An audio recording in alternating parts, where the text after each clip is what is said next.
Hello, what's up, everyone? So, today our experiment is on the keyword, the C sharp keyword lazy. So, I have here a controller called laziness. So, lazy is when you're going to use um, particular class,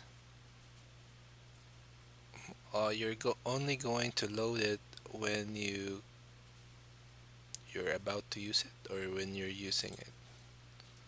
Like, for example, here we're going to have a public class shit. Okay, so the shit here is going to have a property of string. I'm still reviewing here, so yeah, bear with me, guys. I'm not an expert on this. So we're going to have a private lazy shit. Lazy shit. So this is going to be a very nice name. Lazy shit. Hey, I told lazy, not list. Lazy shit. Okay, so lazy shit. You can say here, um, lazy shit. That value, that name is equals to sh- his shitness. Okay, and then we're going to say here lazy shit. That value, that name. So this is not the right example yet, but let's just see what will happen.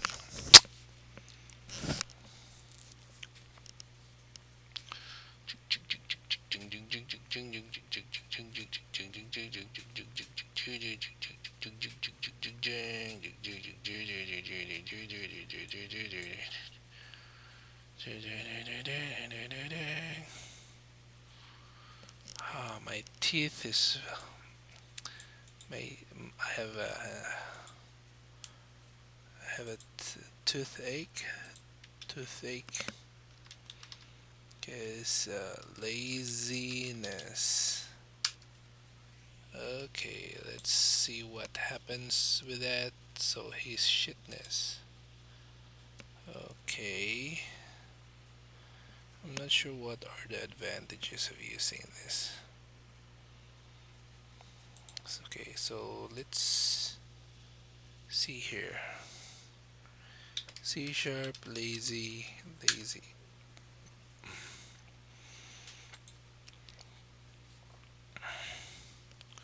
So let's read. Lazy, the type of object that is being lazily initialized. So large object, blah blah. Init large object, init large object, thread current thread, large object. The uh, I don't know. Oh, lazy object.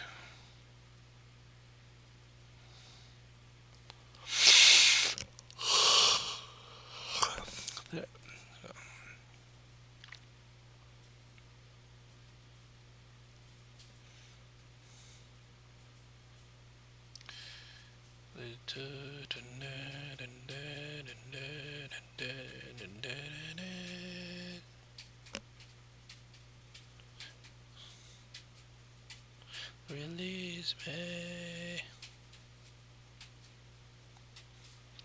Dum da dum dum dum dum.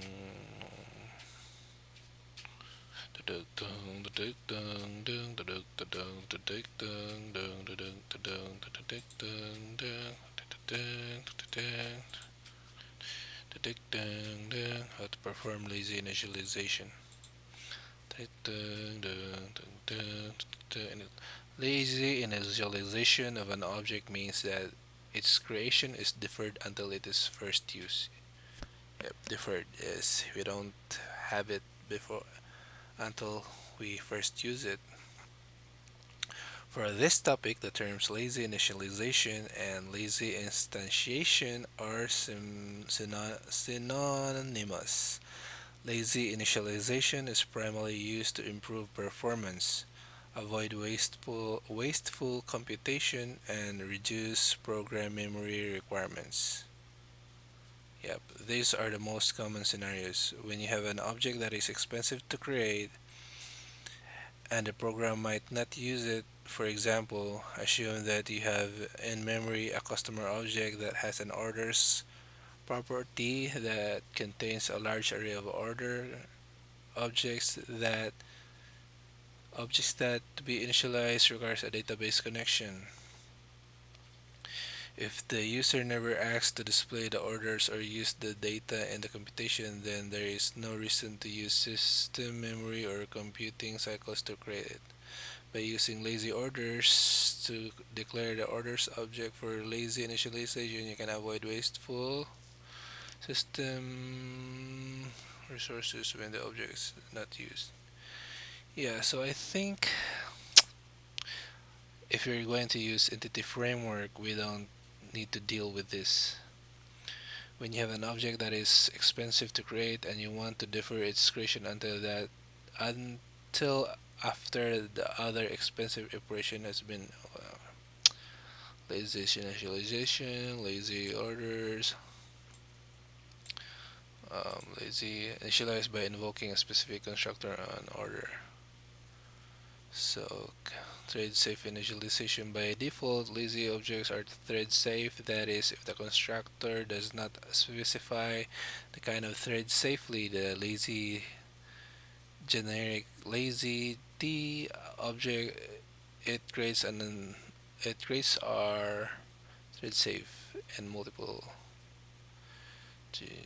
Initialize the integer to the managed thread ID of the first thread that accesses the value prop. Okay, so we actually need this here. That one.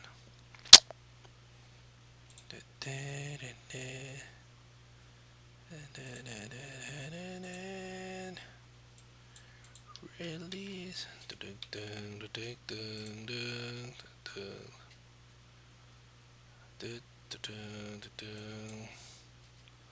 Moon as night, breakfast table and otherwise empty room. Young girl, violin, stripping of a horn, a distant none good. Batteries, that child tries to understand me.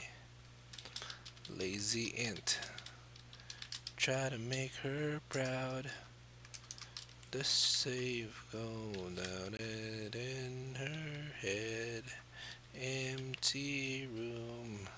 Something's wrong. Don't call me daughter. Not fade to the picture. Get worry.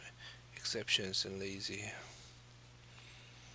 Minds me. Don't call me daughter. Now fade to me. A picture gift will remind. Don't call me daughter, now fade to.